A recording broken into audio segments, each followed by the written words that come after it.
Alright,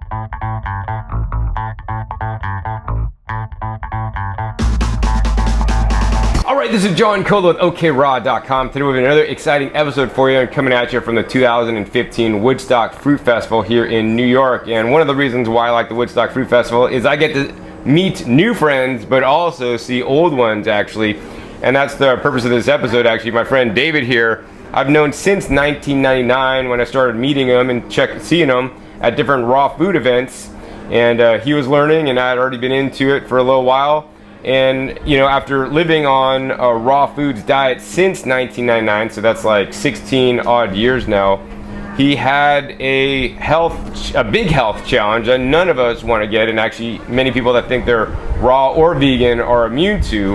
And I just want to go ahead and turn it over to him and let him tell his story on what health challenge he had. So David, what actually happened to you after being on a raw vegan diet for 16 years?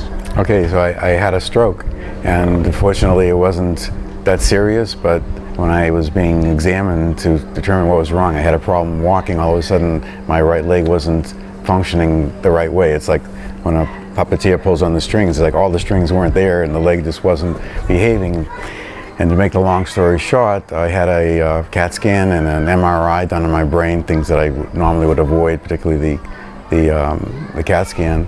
And it showed not only that I have a recent stroke, thank God not one that paralyzed me or caused any major problems, but it also showed previous infarcts or death of brain tissue that happened previously, and they can't determine exactly when, but there were several of them, and I was just shocked, and caused me to really reevaluate my health program and what I've been doing since 1999 and even earlier, and this event.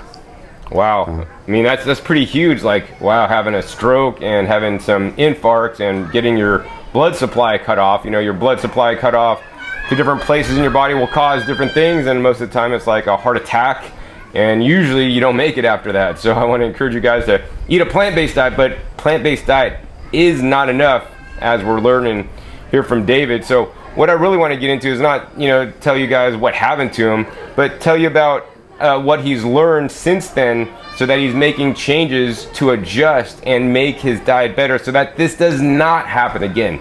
And this is why I'm so serious about eating a plant-based raw diet, because I almost lost my life. I was in the hospital, the doctor said you might not make it out alive. You know, David got through, you know, this situation, but he wants to make sure this does not happen again. And so he's identified maybe like 4 top reasons why this may, but not definitely, have happened to him. And I guess we're going to get into the first one, David. Let's talk about stress, right? Right, definitely. And I also want to add that I was told by several of my experts that I consulted, and I consulted people who are experts in this, not only from the allopathic community, but the naturopathic community and really all health modalities, including Chinese medicine. Obviously, I went through quite a bit when I determined this, because you know, I have 2 young children and a family and a wonderful partner, and I want to be around, you know, so I really investigated carefully, and what really struck me from that was my naturopathic guru told me that if I weren't raw and I weren't vegan, I would probably be, quote, 6 feet under. And he was dead serious. But my improvements in my health that happened after I became vegan and raw, although I was mostly vegan before I knew what raw food was all about, or natural hygiene. The fact that the tone of my blood vessels or other issues in my body were helped and improved with a raw vegan diet probably saved my life. Yeah, I mean, once again, I want you guys to do preventative measures now before traumatic situations happen later.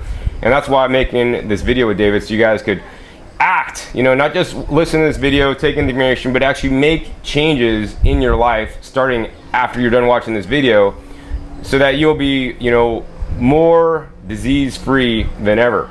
So David, let's get back to, you know, one of the top reasons why stress. You know, your situation may have happened, which is the stress, right? No matter what diet you eat, you could eat, you know, a raw vegan diet, you could eat a vegan diet, you could eat a standard American diet, but stress is something that everybody could change today. Unfortunately, in our society, we're not taught effectively how to deal with stress. So I want to encourage you guys to figure out some stress management techniques.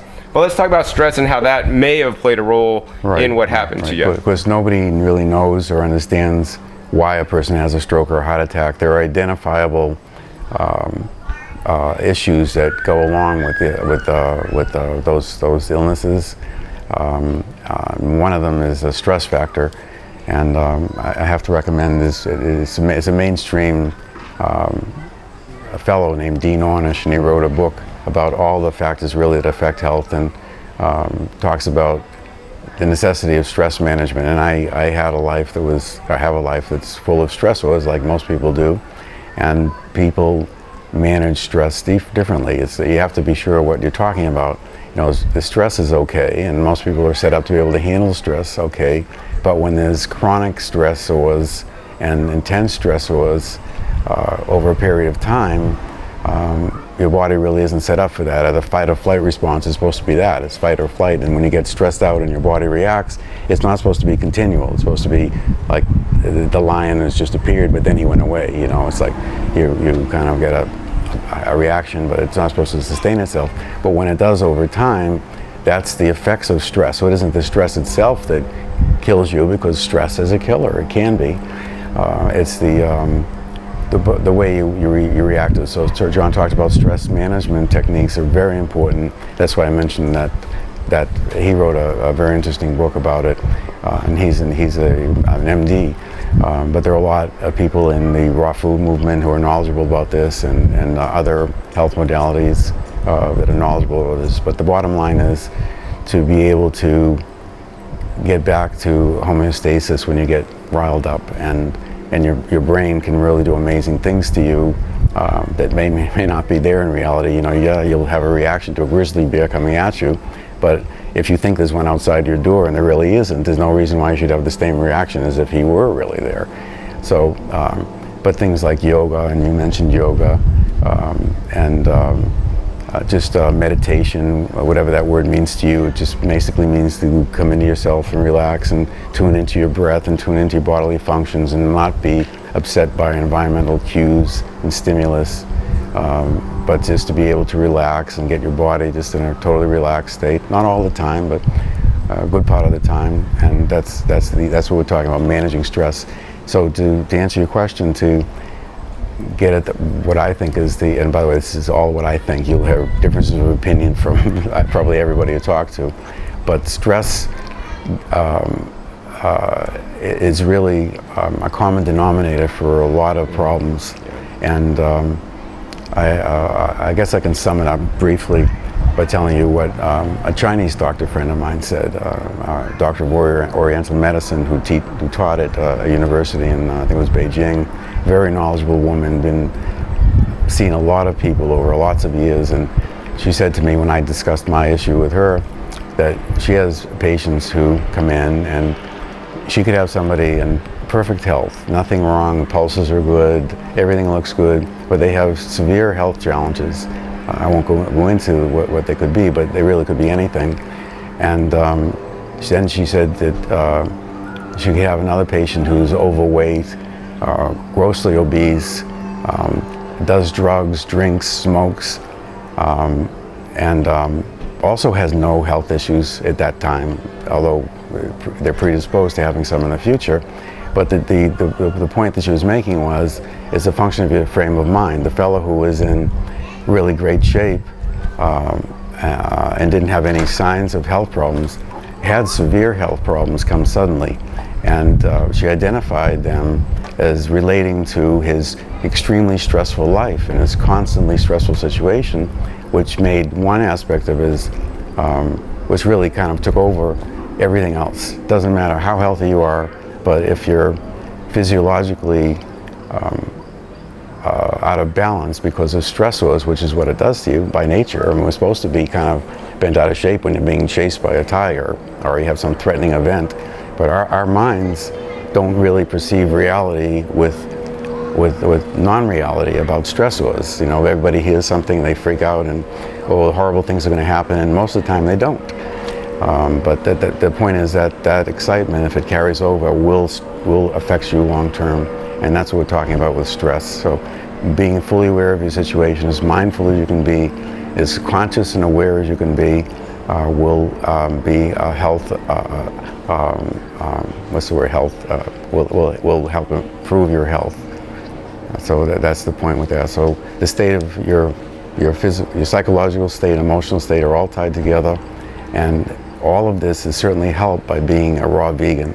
If you're an animal eater, or a meat eater, cooked food eater, although there's no problem with some cooked food, but I'm talking about like deep fried something or other, it affects your ability to deal with stress, in spite of meditating or whatever else, or in spite of your genetics or whatever. It's not as important as your frame of mind, and all these things are tied together, as exemplified by this one book I read by Dean Ornish called The Spectrum. And by the way, there's many books I could recommend, but that was one that really brings in all the factors. So that's what I mean by stress. Wow, yeah, I mean, we're all stressed. And I had stress. Yeah, I mean, we all have stress, but we all deal with stress differently. So, if you could basically nullify the stress, or minimize the stress, I mean, you could edit this.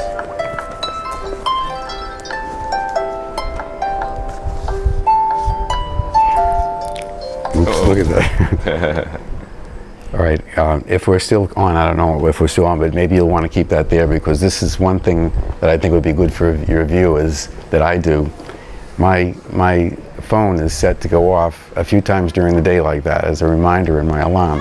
And why it goes off is to remind me, since I wasn't very successful doing it myself, to stop what I'm doing, relax, take some deep breaths, and right way is blow it out through your nose like 4 or 5 times, just to get tuned in and just realize, thank God we're living, and thank God we have great opportunity and unlimited bounty. Wow. Yeah, that's an excellent idea. If you didn't notice, David's alarm on his phone just went off to let him know, to remind himself to de-stress, relax, and be grateful. I mean, one of the things I try to do in my life is live with gratitude, be grateful, and be thankful for that I'm here, because a lot of people didn't wake up today, and things are really not that bad. No matter your situation, you're almost out of money, whatever, you're still alive, you're still here, you can make a difference, starting today. And what I really want to mention is that, food is just one aspect of many aspects of health. Stress is, of course, another. Getting enough sleep, getting enough exercise, getting enough sun, all this stuff, super important. And the last thing I want to say about the stress is, we're all confronted with situations, right? Things will happen in front of us. Our spouse, our loved ones will do something that you might not be happy with, right? But how you react is key. If somebody does something you don't like, you could be pissed off and want them to do it your way, or you could just be like, oh, no big deal, they didn't take out the garbage, it's overflowing, I'm just gonna handle it, And I think it's really sad in this day and age that, a lot of families are taught to yell and scream, and that just increases stress, decreases your health, and it doesn't fix anything, right? So in my relationship these days, and it took me a couple 4 relationships to figure this one out, whatever my girlfriend does or whatever, it's all right, it's not that bad, unless she tries to pull a gun and shoot me or something. I'm not really stressed out about it. I just kind of laugh. I just, whatever, it's not worth the stress that's going to cause and decrease your health. Right, and if you're already on edge, that just makes everything worse. So the idea is you want to just try to be calm, relaxed, see things for what they really are, and realize that most of what goes on in our brains freaks you out, but then doesn't really happen. And I also want to say there's a book called The Untethered Soul. I forget the author's name right offhand, but it's a very good book that talks about this idea. Anyway, that's very good point about being stressed out. It carries off into everything. Yeah, awesome, David. So stress, one of the factors. Right. This situation may have happened to David, but yet another one, David, is that you didn't start raw foods diet until a little bit later in your life. You've only been doing this for 16 years, and you don't look a day over 50.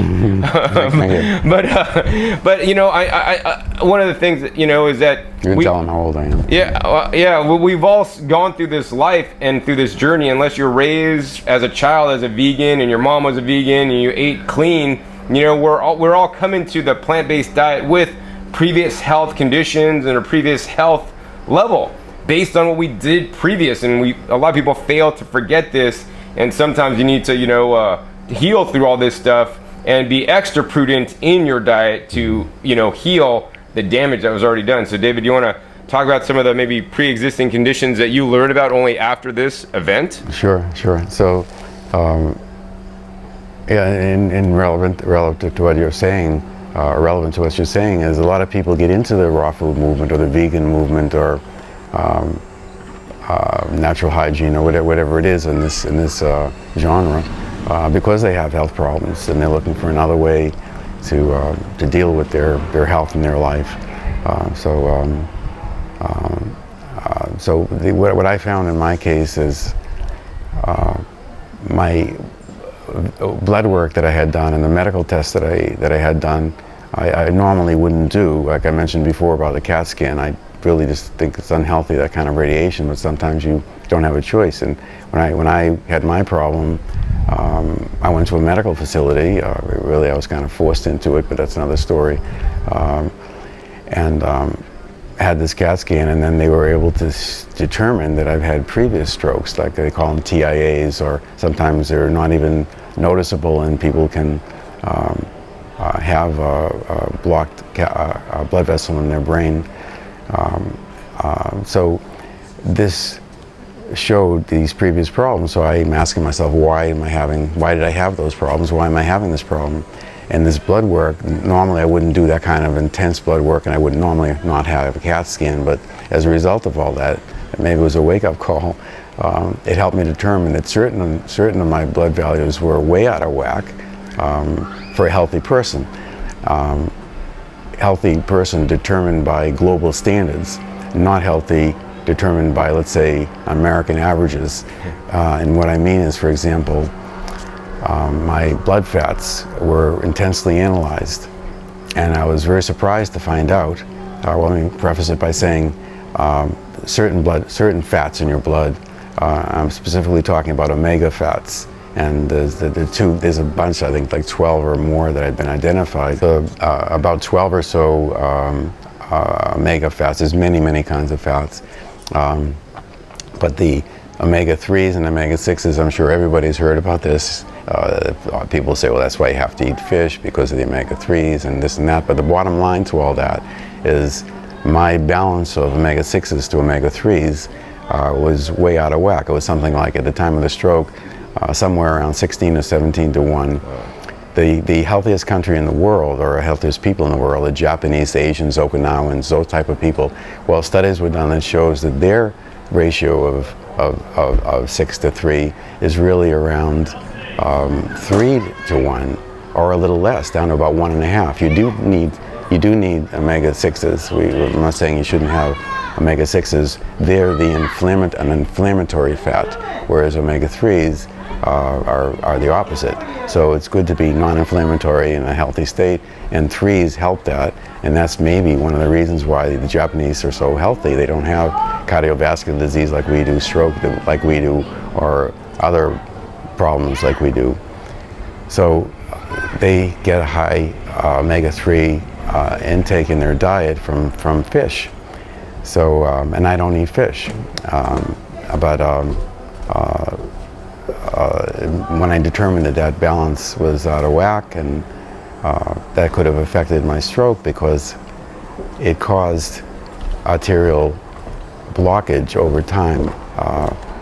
Having high 6s and other fats that are problematic, coupled with, we'll talk about it as sugar, could help you become more prone to getting cardiovascular disease, meaning blockages in your arteries, meaning like little patches of fat that have caused a problem, and then your body goes into a normal repair mechanism, but that kind of backfires sometimes, and then you could have a piece of that fat come off, and even a tiny piece, and go from, let's say, your carotid into your brain, and that causes a stroke, or it could happen in your vessels down here and into your heart.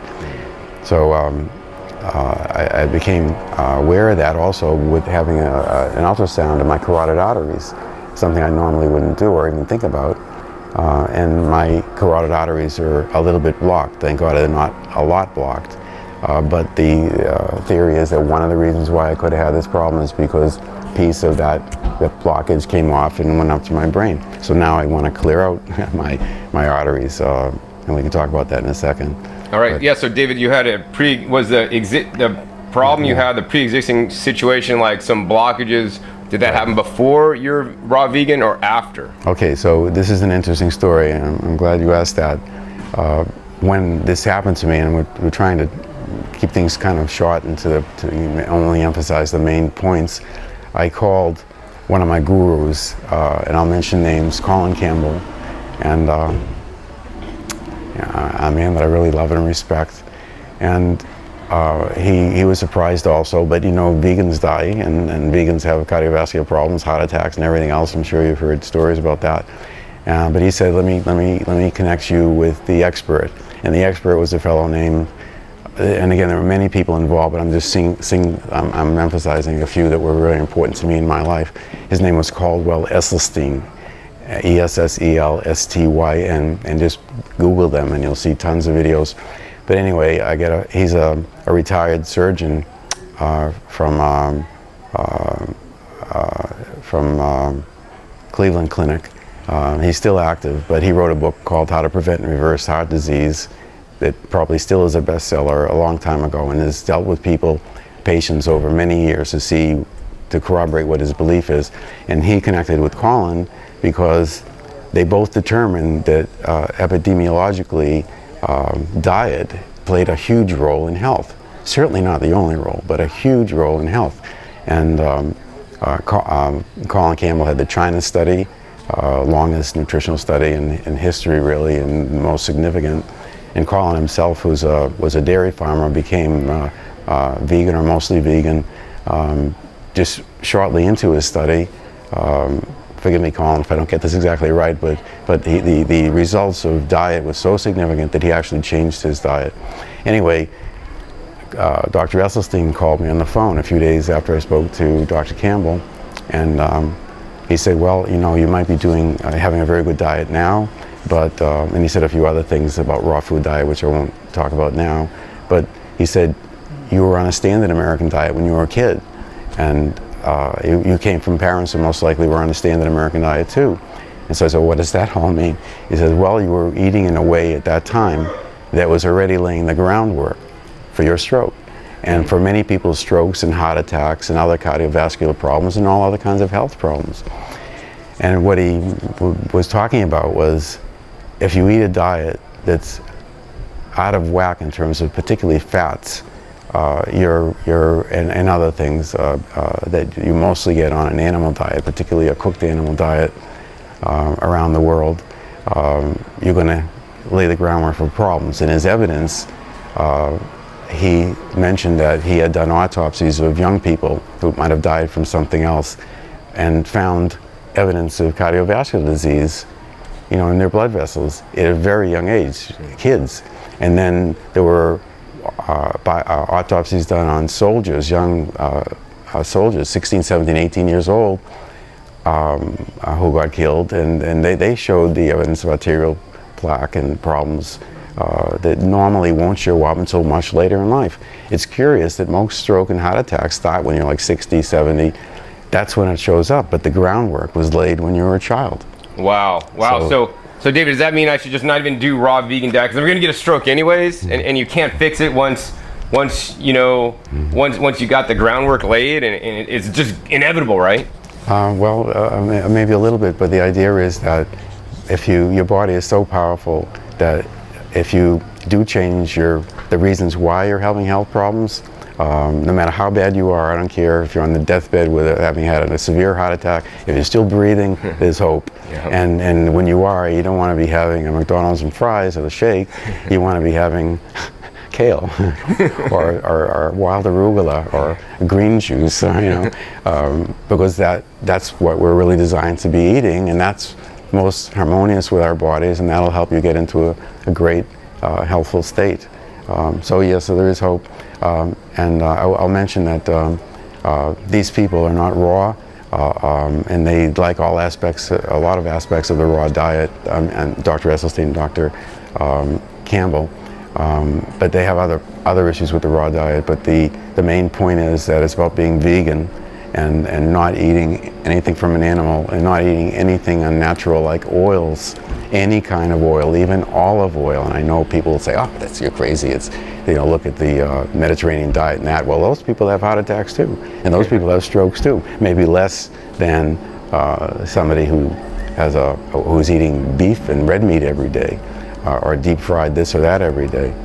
Yeah, so next let's get into two of the diet elements, especially in a raw food diet or even a vegan diet, that are very critical as to why this may have happened to you, David. The first one I want to talk about is fats. You've touched on this earlier, and can eating the wrong kind of fats, like the oil is the wrong kind of fat, or eating too many nuts and seeds or the improper kind of nuts and seeds, have played a role in your specific situation, and how can we correct this as people into a raw plant-based diet? Okay, to answer your question, very good question. There's many factors involved, but just try to, for the sake of time, to be as brief and concise as possible. As I said, one of the biggest problems with my blood work was to show me that my fats were out of whack. And although my omega-6, omega-3 ratio, which is a really critical piece of blood work, I advise anybody to do that. It costs like $50, and there's several places that do it. Just search online, omega-3 index, or AA/EPA ratio, AA being omega-6s and omega-3s being EPA. Omega-3 is DHA and EPA. You don't need to know what they stand for, but they're just types of fats, and you not have to eat fish to get omega-3s. They're in kale, in small quantities. But therapeutically, you can get them from flaxseed and chia seeds mainly. A little bit from hemp, but hemp has a lot of 6. So those are really the top nuts and seeds: chia, flax, chia first, flax ground up, and eaten, of course, fresh, and then maybe hemp. But I'll stick with flax and chia, not flax oil, but flax. Anyway, again, there's a lot to talk about, so yeah. to try to focus. All right, David, so it sounds like we really need to focus on these omega-3s, because, I got my blood work tested with omega-3 to 6 balance, and I'm like, I got that tested probably like 5 years ago, and even me paying attention to my omega-3 to 6 balance, I was a little bit higher. I was lower than the average American, so that's good, but I want to be even lower and have a higher level of omega-3s, which are anti-inflammatories here, versus the omega-6s. So is it really important to dial in and watch, the types of fats we're eating? Like, we want to definitely get rid of the oils, but we can have some whole food sources of fats. But one of the predominant, fats on a raw foods diet, whole plant raw foods diet, is things like, sesame seeds and tahini, or like, sunflower seeds, or, almonds. Those are very, very, very high in omega-6s, and that's probably not the best thing to do after hearing your information. And actually, I try not to eat a lot of those nuts and seeds too often. Exactly, and I've stopped eating nuts and seeds except for chia and flax, until I can clear up my blood vessels. As we said, that my problem started a long time ago, before I was a raw vegan. You can get omega-3s from, as we said, chia and flaxseed ground up fresh, but that ratio is key. It's something that came out of Harvard University. It's an easy study to do. I mentioned before, it's about $50. Just Google it. That'll tell you your ratio. As I said, mine was around 15 or 16 or 17 to 1. In Japan, the longest lived people in the world, in Okinawans, theirs is like a 3 to 1, or even a 1.5. Ideally, some people say it should be 1 to 1, but the average American is somewhere in the 20s to 1. It's unbelievable. I got, in a matter of just months, like 4 months, I got mine down from I don't remember the exact number, 16 to 1 to right now is 4 to 1. And I did that by stopping all oils, all nuts and seeds, except like a tablespoon or 2 of flax or chia every day. It had an amazing effect, and also being much aware of the sugars that I was eating in my fruit, because I don't eat any kind of sugar except fruit. Yeah, so let's get into that for a second, David. I have another question regarding the fat. So we want to eat the right kind of fats. And also, you know, I would encourage you guys, like I have, get your omega-3 to 6 ratio checked. And I would personally encourage everybody to be in definitely the single digits for sure. You know, the lower the better. And besides just like nuts and seeds, David, I know there's other sources of the essential fats or omega-3s or the more advanced types such as the DHA and the EPA. And they're in things like the algae. That's where the fish get all their omega-3s, and they say, oh, you need fish for your omega-3s. Well, we just need to eat what the fish eats. We need to eat lower on the food chain, not higher on the food chain. So I know you're aware of like the different algae oils, and there's some problems with some of the algae oils out there, you know, that people take for DHA and EPA, even some of the ones that some doctors recommend. You want to share your knowledge about this because you've also researched this topic. Yeah, very, very heavily. It's very hard to ferret out the true information, and it's very hard for us to get the kind of algae that salmon are eating, you know, or much less get down there and eat it. We can eat it. It's certainly fine, and I'm a big fan of eating sea vegetables. So the algae actually, there are a few species of algae that have very long, complicated names that supply huge amounts of omega-3s, maybe a little bit of 6s. It's a huge commercial market in the recent years in the vegan community. Getting omega fats is a blossoming industry, and there's a lot of companies out there providing it.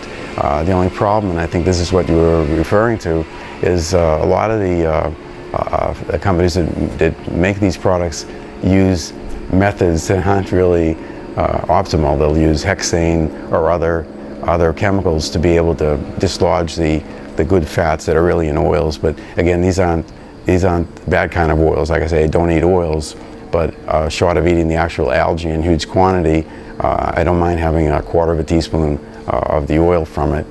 In addition to, once in a while, the flax and chia seeds would I have every day. So once in a while I do a capsule with oil or eat a little bit of the oil. Anyway, I don't know if I should say the name of companies, but there's a few companies out there that make water processed oils from these algae that give you, most importantly, DHA and some EPA. And again, the amount of it you should eat is a function of what your blood work is, not by what somebody's going to tell you should have. See what your blood work is, what your blood fat profile is, and then that'll determine whether you should have, 4 grams a day or one little, 300 millimeter capsule, milligram capsule. I would say just if you're looking into omega-3, 6 supplements, look for ones that are water processed, not hexane processed, and as least processed as possible, and are certainly vegan and vegan capsules, or you can get the oil, or they sometimes come in drops. I think that's very beneficial. Awesome, David. So the main thing about this section is, dial in your fats, eat whole food sources of fat, eat them in small amounts, and more importantly, eat the right types for you based on your omega-6 and omega-3 testing. So David, the last part I want to get into, and I know this is really controversial because I have a lot of people out there that eat a lot of fruit, including myself, although just within the last 2 months I've made some dietary changes myself, actually pertaining to this, not knowing that this is what happened to David. Actually, I'll say it publicly. I went from eating maybe 2 fruit meals a day, on a rare occasion 3, to like eating 1 fruit meal a day, like sweet fruit meal. And I don't count berries, so if I want to have berries as a meal, that doesn't really count because it's not super sweet. And trying to like really include more vegetables, because based on my research and I'm able to grow my vegetables and not my fruit, I still get it from conventional sources. That there's the fruit sugar, there's pros and cons to everything, and I'd rather eat some fruit and some fruit sugar than a Snickers bar, candy bar, diet cheese, and a whole bunch of other stuff out there.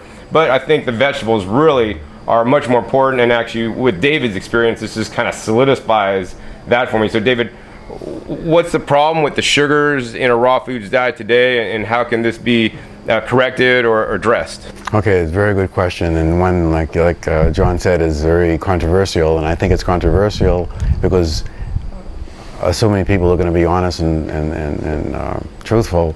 A lot of the information is not out there, and the point is, it's not just the fats that are the problem that we were just talking about, bad fats, which are in nuts like sunflower seeds, for example, versus chia seeds, the ratio of omega-6s, and all vegetable oils, the O6s, the number of 6s are off the charts. That's one of the reasons why it's so bad to eat oil. And again, you listen to Dr. Novick from Pritikin Center or Dr. Esselstyn, they say no oil. They don't say it once, they scream it at their audience because people are just incredulous. You even know olive oil? And but it's true, and they have the epidemiological study and the clinical experience to know this like they know their own name, but people who don't just can't believe it. I certainly had trouble hearing it the first time I heard this. I actually heard about olive oil years ago, but didn't pay any attention to it, that I was wrong, and maybe that's part of the reason I had the stroke. Okay, so the issue with the sugar, it's not just the fats, it's the sugar in the fats, and to really make the long story short about the sugars, the problem with fruit today is that it's generally way too high in an out of whack, unfavorable nutritional array, meaning that fruit in general has been hybridized over many years by man. Now, of course, there's natural hybridization, which occurs, we all know that. I'm not talking about that. I'm talking about doing things to generate cultivated fruit that travels well, that doesn't bruise too easily, that looks good, that is very sweet, because that's what people want. They want stuff that really tastes good to their jaded taste buds, which are used to things that are really sweet being good. It doesn't have to be. We're not really born that way. Yes, we're born to appreciate sweet things.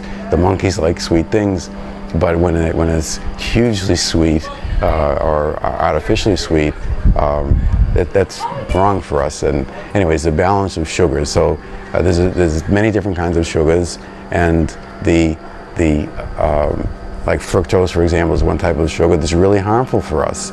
And corn syrup is loaded with fructose, for example.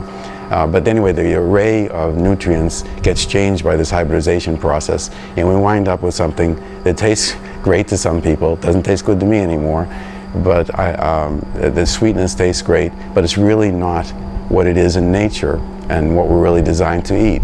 Like big fat strawberries that are super sweet have absolutely nothing to do with our natural berry that was called a strawberry years ago, that today you could find them growing wild, and they call them fraises du bois. And you mentioned or just alpine strawberries for us in the U.S. Right, alpine strawberries as opposed to the super hybridized ones, or the big seedless watermelons and oranges that are big and fat and have very few seeds. I mean, a real orange is like a sour orange. It's full of seeds. It's not too sweet. You can barely eat it. Right, exactly. Makes great juice for salad dressing too, if you want to make an oil-free dressing.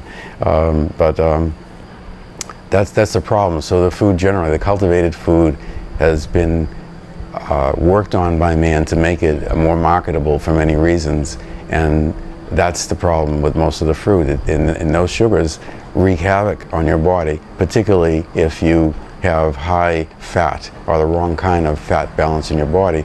Because the sugar and fats, I won't get into it now for the sake of time, but and not that I'm the expert, you can check this out yourselves, but the sugars and fats really work together, particularly if you have too much fat and too much sugar of the wrong kinds.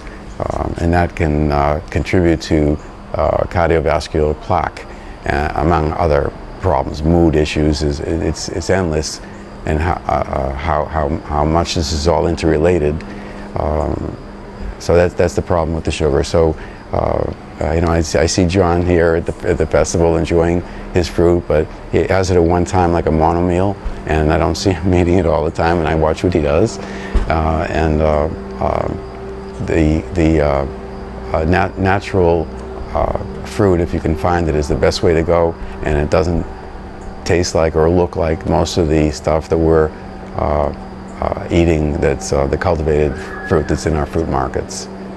Right, yeah, I mean, I always encourage you guys to get the highest quality and most natural. So when you go out foraging in the woods and find the natural fruits that we'd be eating, things like elderberries, they're not even that sweet, and there's all different kinds of amazing berries and other non-sweet or not that sweet fruits that have very high antioxidants and phytochemicals and phytonutrients that are probably health protective, heart protective, and all this kind of stuff. So David, the question I have is, how do you think the sugars actually played a role in your specific situation, or potentially played a role in your situation? Right. The mechanism. Okay, so the way I understand it, and I'm certainly no expert, and I don't know if anybody really is, the fact that I used to eat a lot of fruit and had a lot of fruit sugar in me previously in my life, and when I first went raw, I was mostly fruitarian, and which I now know is not the way to go, at least for me.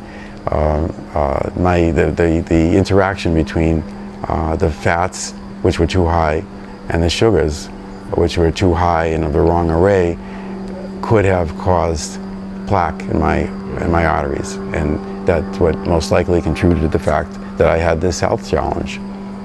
Wow. I mean, these are some of the factors that I want you guys to pay attention to, and I want to go ahead and review them really quickly for you. So number one, stress. Stress is definitely a killer. I'm no expert in means on stress. I've learned how to effectively deal with my stress being on this lifestyle path for the last 20 years. I want to encourage you guys to look into solutions for stress. Number two, pre-existing conditions. You know, that we cannot change too much, but you can start today and, improve your conditions. I mean, and that's what David's working on now. He had a challenge, and now he's working very hard to reverse the challenge. And it's always harder to do what David's doing instead of just making small, minute changes now, like eating less fruit, eating less fat and the right types of fats, so that you don't have this challenge, right? So yeah, your pre-existing health condition, and if you're gonna have babies, right, make sure they're whole food, plant-based from birth, and even before you're talking about even getting pregnant and all this stuff. Number three, the fats. Super critical, super important. I've talked about this before. I had Dr. Rick Dina on talking about essential fats, or fats essential in a raw foods diet, and eating the right type of fats, number one. And number two, very important, get tested to know where you are at. Whether that's B12, vitamin D, the essential fats, or other health indicators. Get tested so that you know where you're at, so you could actually start making changes now instead of waiting to a catastrophic event or catastrophic events that may happen later. And number three, we all love fruit. I love fruit, but I want to ask you guys to reduce your fruit consumption. If you're eating 3 meals of fruit a day, I would really encourage you guys to move towards the vegetables. I'm now eating 1 main fruit meal a day, and sometimes I try to even, minimize that and not do that. And, I try to eat more out of my garden. I'm not growing a whole lot of fruits in my garden. And when I do, I like to grow fruits that are a little bit different and not as sweet. I love the sweet gome fruit. That thing has probably no sugar and there are lots of antioxidants. Things like the loquat, which have huge seeds and barely any flesh. And if you get a good one, it's, kind of sweet. But these are the kind of more natural fruits we would eat before they started getting hybridized, before man started getting involved and making them super sweet. So reduce your food consumption. And on the flip side, increase your green consumption. The leafy greens are the most healing. And actually, David, I want you to share some of your favorite leafy greens, because actually you're on some of these leafy greens to help you with your condition. So what are these leafy greens and some of the new foods you're eating now to reverse the situation that you're currently in? Okay, that's a very good point. And it's interesting that Dr. Esselstyn, who's not a raw foodist, tells his patients who have cardiovascular disease, like me, to eat greens. And he doesn't care whether it's raw or steamed, or if you do cook them, just cook them a little bit, 5 or 6 times a day. I said, what? And he says, yeah, and a fistful 5 or 6 times a day to keep bathing your body with all the antioxidants and beneficial nutrients that are in greens. And I thought that was very interesting that he would talk about that. I mean, it's all about greens, and while it's true that the higher you go, like the bonobos, monkeys that are closest to us, eat mostly fruit, and gorillas eat mostly greens. The fruit that a bonobo eats is not the same kind of fruit we get from the supermarket. But the point is, they're eating a lot of greens too. They forage all day. Which, before I answer your question, it brings up an interesting point that really should be mentioned. It's about calories. If you don't eat a lot of sweet fruit, most likely you're going to see a big drop in your caloric intake. And for you to make that up with the most important thing is greens and vegetables, you'd have to be eating a ton of them. So you could juice them and get in more that way, but still, you're really not going to do that. So you have to be very careful about your caloric intake. I'm in favor of this concept of 80-10-10, and this has been around before the book about it was written. But naturally in fruits and vegetables, what's the breakdown in terms of carbohydrates, fats, and proteins? It's not what most people are eating. But if you don't eat a lot of sweet fruit because you're watching your blood sugar and still get your calories, I don't think there's anything wrong with having some sprouted garbanzo beans or some what could I say, even whole oats if they're non-gluten, like oatmeal even, a little bit now and then.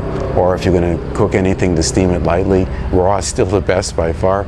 But if you have to make up calories and you have to eat beans or legumes, then do it. You know, you don't have to be 100% raw. You could be 90% raw, 80% raw, still get the benefit until you can find real fruit. Like John would say, grow your own. Get really good fruit. There's not too nutritionally compromised, where the sugars are still in the correct balances and not super sweet. You get calories that way, but until then, if you have to supplement a little bit with some beans, it's better that you have more beans than sunflower seeds or almonds, which are fine a little bit. But the way people eat nuts in the raw food movement, again, puts too much of the wrong fats in your body, and it can lead to what happened to me. I used to eat nut pâtés. I see people here scooping out raw nut butters. We're not designed to eat that kind of quantity of nuts and seeds. Yeah, I mean, I completely agree, and I would also agree with David. You know, I mean, I'm all raw, and that's what I prefer. But for you guys, and you know, I wish my parents would eat like David's talking about, with some beans and a lot of raw and some beans, you know, and actually not eat too many fruits.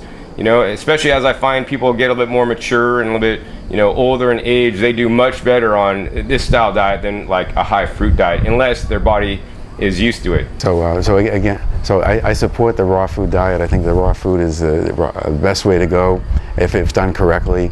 I'll mention one other person who I think is quite significant in my life. His name is Dr. Fred Bisci, B-I-S-C-I.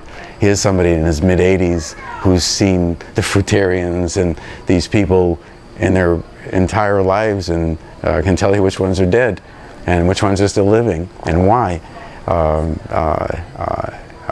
He wrote a book called Your Healthy Journey, which I think I recommend to most people to read. And he's a raw foodist for, I don't know how many years, 40-something years. Awesome, David. So let's get into those greens. You know, I mean, one of the things is I have found the power of greens for at least the last 10 plus years. I mean, I have a YouTube channel called Growing Your Greens, because I want you guys, besides the fruit, which are good, you know, I think the greens are better than the fruit personally, and it's kind of hard and challenging if you don't have a lot of space to grow fruit trees, but you could easily grow all your greens in a whole spectrum of different greens that even money can't buy. So yeah, learn how to grow your greens at growingyourgreens.com, or their YouTube channel.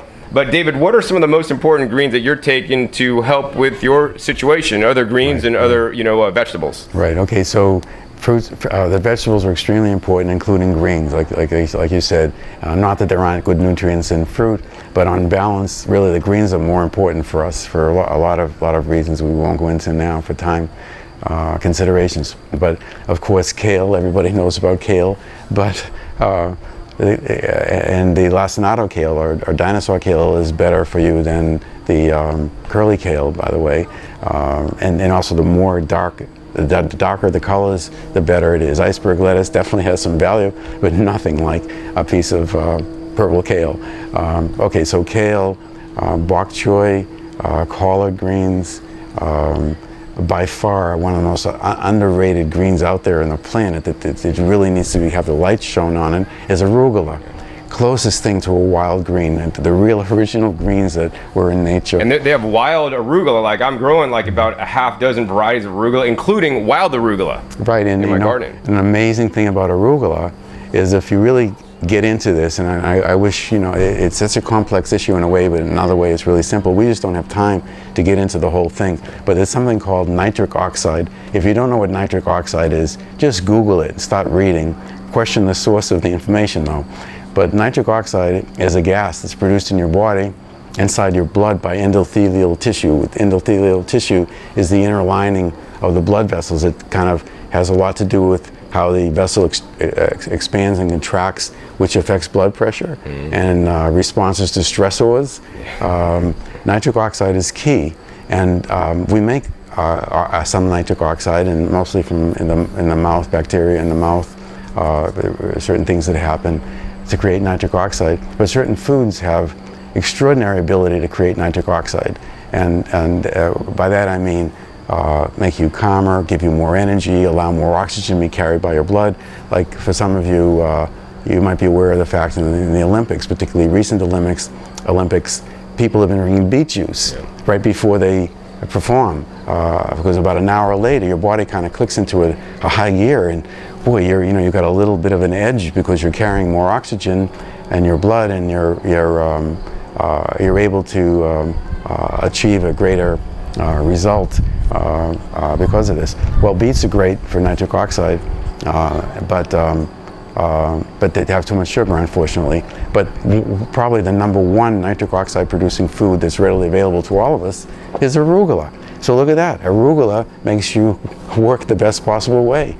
So I just want to mention that. But so those are key greens, and again, kale, collard, bok choy, arugula, and then all the rest of them. Spinach, but a ton of spinach is more problematic than a ton of arugula. Arugula doesn't have oxalic acid issues. If you don't know what that is, just Google it.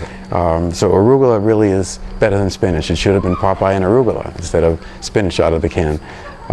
But all those greens, if it's dark, leafy, and comes out of the ground, boy, and most of those, there's very few greens that grow wild like that wouldn't be attracted to and that would be harmful for us. I mean, watch the primates go around, they're just stripping leaves off of branches as they forage their whole day. And they're getting a lot of exercise foraging, which doesn't happen today when you go to the supermarket, buy a bag of nuts or a box of nut butter, a jar of nut butter, and then you're gobbling down all these calories from bad fat, or you're eating oil. It's not natural. So anyway, this is what this is about. But growing in greens, highly recommend growing your own greens, particularly the dark leafy greens. Yeah, I want to encourage you guys to also rotate the greens. So as good as arugula is, eat arugula, eat some wild arugula, eat some, kale, and always switch up what you're eating. So David, probably about the last question I have for you is, if you would share the diet that you're actually on right now, because I mean, it's mostly raw, but not all raw, because he's having the best diet for him to counteract his situation. And if you're in some situation like this, you might want to do something very similar. I don't necessarily recommend copying anybody's particular diet because that's suited to them. But this will give you an idea of some of the foods that you may want to eat during the day. Absolutely, good question. Okay, first of all, I love the concept of being a raw foodist. I was a raw foodist for many years, and had I not had this happen to me, and I heard this or watched this video, I probably would have looked at my fats, and I probably wouldn't have gotten more sick. And by the way, my raw food diet, as I mentioned earlier, probably started healing my body to the extent that I had a minor episode. I could have a major one. You don't know what's going to influence these health issues, but I believe that my health has definitely been helped by my raw vegan diet for all these years. John, to answer your question about what my diet is today, again, I believe in the raw food diet, and I wish I could be a complete raw foodist, 100% raw foodist again, but I can't, and here's why, and here's what happened to me. Although I was 100% raw foodist for all those years, my fats got out of whack, as we explained earlier in the talk, and so now, on the advice of my gurus, I've eliminated all outside fats. I don't eat any oils. I don't eat any nuts and seeds except chia and flax, and only about a couple of tablespoons of one of each, usually every day, and no other oils other than the oil from the algae, which is a tiny amount for the omega-3s. But there's a big problem that happens, and we touched on it earlier. It's called calories. Yeah. People talk about 80-10-10, but they don't talk about calories. I won't go into that, but you might want to check. He knows. You might want to check that out.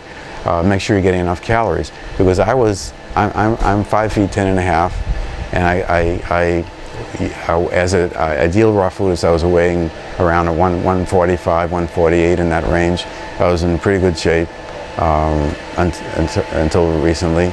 But then when I eliminated the olive oil and I eliminated the nuts and seeds, and I stopped eating so much sweet fruit with the same lifestyle otherwise, to try to walk, and mainly walk as exercise, with nothing really much changing, I went from 145 in a very short period of time to about 133. Oh, wow. And I was looking more gaunt than some people say I look now. And I wasn't feeling the best because I was literally starving, you know. And didn't feel like I was starving, but my body was clamoring for more calories. Even though the nutrient array now is improved with fewer fats and fewer bad sugars, you need to get those calories somewhere. So I had to make a big compromise, because it's really not natural to me to boil chickpeas, although you can have them sprouted too, a little starchy, but they're okay. Or lentils. Lentils are great. They not only do they give you a lot of nutrients, it's not true that when you cook it, except if you deep fry it, do it at high temperatures for a long time, that you lose all the nutrients. You don't lose all the nutrients. You lose some of the nutrients, but then you get other benefits. For example, more calories and protein. We don't need a lot of protein. There's tons of protein in our vegetables, and for us, what we need in our fruits that we can eat. But the calories are key. So what did I do? I added some beans, and like a variety of beans. Like you say, variety is key. So I'll have a cup of, maybe half a cup twice a day of kidney beans, navy beans, certainly lentils, and so many different kinds of lentils. Lentils are a powerhouse beyond belief. And you can sprout lentils and eat them too. That's fine. Or you could sprout them and cook them, which would be better than just cooking them. Yeah, right. But then your fiber array changes actually when you do cook those things, and we need the fiber from those things. So by the way, our systems work on fiber from fruits and vegetables. There's no fiber in any meat product or animal product, so we're supposed to have fruits and vegetables. Anyway, so I add some of those things to my diet, and I get more calories, and now I'm back up to around 140, and I really just started doing this in February. I add some cooked food, so now I guess you'd call me high raw. And I had a raw food restaurant for a while, and if I were going to do it again now, I'd make it a high raw restaurant. And by the way, the restaurant was named after the monkey, or the primate that's closest to us, called the bonobo. They're the closest thing to us in nature. So they don't listen to food manufacturers or other people telling them what to do. Their natural diet is fruits and vegetables, mostly, are all wild if they're in the wild. They get sick when they're in zoos, and they have veterinarians giving them food other than wild fruits and vegetables. So I believe that's a natural diet, but I have to compromise because I need to get more calories, and I can't eat, a bathtub full of kale every day, or any mixed greens. So how many greens do you eat a day, and at what times? Do you do it at one meal, all greens, or do you kind of space it out during the day? Okay, so I am eating a lot. I have greens in the morning. Sometimes I'll have, I used to always love oatmeal as a kid. Now I love it again, but I'm not eating instant oatmeal. I'm eating the whole oat groats that I soak overnight. You don't even really have to cook them, because they get really soft and kind of good, but you can cook them for a little bit and they become more chewy. And I add a little oat bran in there for other reasons, as B vitamins and other things, because the cooking will destroy more the water-soluble vitamins like B's and C's, but it doesn't do that much at low temperature cooking to minerals and other things like there's several other things, antioxidants and various other nutrients that relate to the food and the color, mainly from the color of the food. So I do that. I don't know if you want to get it. So I'm eating the greens first thing in the morning with a little bit of oatmeal maybe, and it's usually arugula. And I usually eat some cooked and some raw. And by cooked, I mean lightly steamed, 4 or 5 minutes in a good steamer until they become softer. It allows me to eat a huge bowl of arugula in about 3 bites that would take me about 10 minutes to eat otherwise, because it gets soft. But most of the nutrients that I need are still there, particularly because they help clear up my cardiovascular problem, the way Dr. Esselstyn says from years of experience. And then I have mid-morning, I'll have another intake of greens, usually raw, but sometimes raw and steamed. And then midday, I have another one. Mid-afternoon, I try to have another one. And then at night, I'll have another one. So that takes care of the greens. And then the other foods that I eat are vegetables, and all kinds of vegetables. You name it, I'll try it. I even go to Asian markets and buy all these greens, the names of which I've never heard before, still don't understand. But an amazing thing I've discovered is a lot of these greens, particularly like Chinese spinach, tatsoi, not tatsoi, there's another one that's very, Gailan. Gailan is a Chinese spinach. And it's very high, believe this, omega fats, the good ones, with the right ratios of omega fats, very high. And in terms of grains, to go back to legumes and grains again, there's a lentil. I was extolling lentils. There's a lentil called Urad dal, U-R-A-D, dal, which is off the charts in omega-3s. I said, what? And I immediately found Urad dal, very hard to find it, organic. You can sprout it, but you have to, if it's been produced the right way, you can sprout it. And I eat a cup of that, half a cup earlier in the day, half a cup later in the day. And again, vegetables, all different kinds of vegetables, and look beyond your standard American diet supermarket. And if you can't get seeds, and do what John does and grow your own in good soil, and you need the minerals in your soil, otherwise you don't have properly enriched food with the correct balance of nutrients that we're designed to eat. So all those vegetables, and I'll eat some raw, some steamed. For me, mostly steamed now, because I'm trying to increase caloric intake, and I need help. So I'm lightly steaming zucchini and squashes and beets, carrots of different kinds. So I eat that throughout the day. And so it takes care of the beans or the grains, and then the next thing is a fruit. Okay, so I try to have a little bit of fruit in the morning, and I agree with John that berries, if you can find the ones that aren't super hybridized, super sweet. If it looks ugly, if it's kind of shrivelly and full of seeds, I buy it. That's it, and I'll eat it. But I have like berries in the morning. Where I live, recently we had berries in season. I was able to get great, gooseberries, blackberries, strawberries. So I ate those, not a lot, cup and a half in the morning, and then I might have a little bit of fruit midday, but then vegetables. And very, very rarely do I have sweet fruit. As a matter of fact, since February, here at the Woodstock Fruit Festival, I had my first really sweet fruit. I had a little piece of durian, which, by the way, is nothing like a true durian. A true wild durian is not fat and sweet like this. They're called durian ban, B-A-A-N, and it's like you say with your kosher. Right, it's very small. One bite. Right, huge seed, little bit of meat around it, but not clawingly sweet like these Monthong durians that we're getting, which people think are great. But you know what? They're not so great for us because they're too high in sugar. They got decent fats, but still we can eat them. I'm not saying don't eat them, but don't sit there and eat 2 or 3 whole durians. Years ago, I'd eat a whole durian. I'd never eat a whole durian today because of what I know. So a little bit of sweet fruit, but very carefully chosen usually, except if I'm at a place like this. That's about it. I watch carbohydrates, make sure most of my calories come from carbohydrates, like 80-10-10. And I really watch the fats and your protein.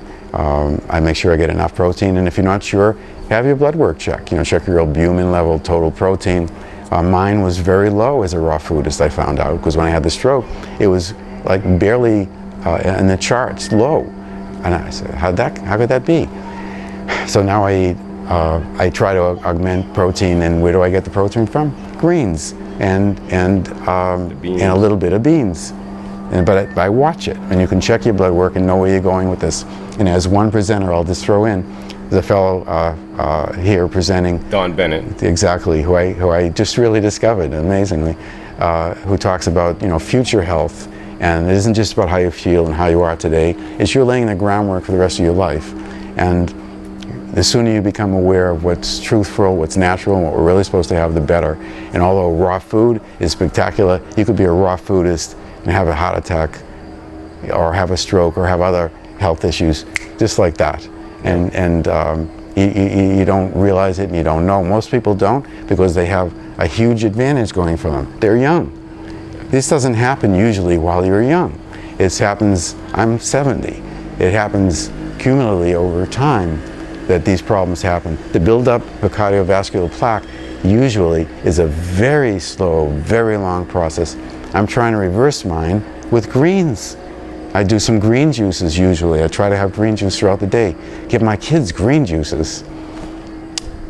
Grow your own greens. That's the way to get greens that are full of minerals and nutrients. The stuff we get in the store, who knows when it was picked.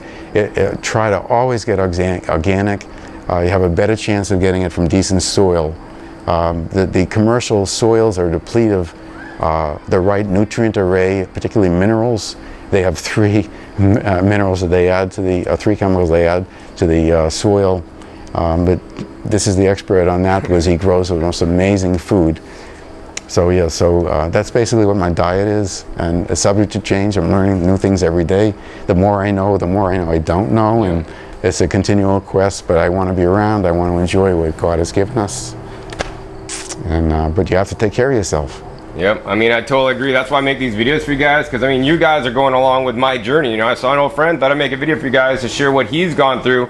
Some of these things I've actually come up on my own accord and figured out. And you know, I've been doing this now for 20 years, and I'm always trying to get better and trying to, you know, improve my diet. You know, I learned about greens and started incorporating them. You know, I'm going to get even more critical on my omega-3 to 6 balance. Maybe probably take some of that water-derived algae oil that he's taking, or even better yet, I just want to get the algae that they make the algae oil out of and eat that stuff raw as much as I could get, and you know, dial back my fruits. And you know, these are things that you may want to look into, and I would strongly encourage you guys to look into. If the, you know, fruit-based diet, you're not feeling right, you get blood sugar highs and lows and crashes and stuff sometimes, you know, and find the diet that works best for you. I still will always advocate plant-based diet 100%, and as much raw foods as you can. I happen to do 99.999% raw, and that's what I like to do. But you know, one day maybe I'll change like David if I need to. And it's very important also to get your proper amount of calories in, and don't be a skinny, you know, bony, unhealthy raw foodist, and just try to eat leaves and, you know, eat low fat. I mean, you could get in some trouble. So I mean, I fully, you know, would recommend, you know, some lightly cooked, you know, steaming, boiling. You know, I don't recommend heavily cooked baking or frying or anything like that. You know, sprouted beans, lentils. Actually, I make lentils for my dog. He's a vegan and didn't even know it. And go on each day and try to do better as you learn new information, and more importantly, try to share this with others. You know, so that there's not these raw foodists, you know, keeling over when they get older. And especially for you guys that are younger out there. I've been doing this for 20 years now, and some of you guys might be in your 20s who watch me. You know, heed the words of people that have been doing this a while, and maybe if you're not going to completely cut out fruit, just reduce your fruit and increase the greens, and watch the fat intake if you don't get anything else from this. And of course, you know, reduce the stress in your life. Any last comments or words, David, that you'd like to share with my viewers today? Just say I have to personally thank you for being an active person in the raw community, for getting this word out, because I think it's so essential and critical to hear this kind of information. And in summary, I would say to everybody, keep an open mind and don't be married to it like it's a religion. The concept is miraculous. It's fantastic, the idea of raw food, a natural being in a natural environment as we can possibly be in this crazy world. But just to get as much knowledge as you can, and YouTube is something that's come into this generation and changing the world. The fact that John can have such spectacular videos, and I've seen a lot of them on his different channels, OKRaw.com and growingyongreens.com, and his videos that he does on juices and blenders. Anytime I want to buy something, I check to see whether he has a review on it. So that's all I'd say, is keep an open mind and discover things for yourself. Yes, it's true, all our cells burn glucose, but you know, you want your glucose from your fruit and your vegetables, and not because your body had to work hard to change fat into something that our cells can use for energy. Awesome, David. Well, I want to thank you for being on the show, and thank you for sharing your story. I mean, seriously, I mean, you told me the story the first day at Woodstock. I'm like, oh my God, I got to make more changes in my life. But more importantly, I want to make a video, and thank you for being on the video, because I don't know if even you're on any other videos on YouTube, but to share this story with you guys, because you know we're here to you know have you guys live a better life, you know, based on our teachings and what we've learned through our lives. And I mean, this is what people need to do for other people in the planet to make the whole planet a better place. Yeah, spread the word about a plant-based diet. Yeah, high raw, but plant-based all the way, low fat. Watch the fruits and watch the fats, and watch the stress and be healthy because of it. So once again, this is John Kohler coming at you from the Woodstock Fruit Festival 2015. We'll see you next time, and until then, remember, keep eating your fresh fruits and vegetables, especially the ones with low sugar. They're the best. All right, this is John Kohler with OKRaw.com to do another exciting episode for you. And this episode, I'm just going to answer your guys' questions. So I get a lot of questions through YouTube, through Facebook, and all this kind of stuff, and I apologize in advance. I just don't have the time to answer everybody.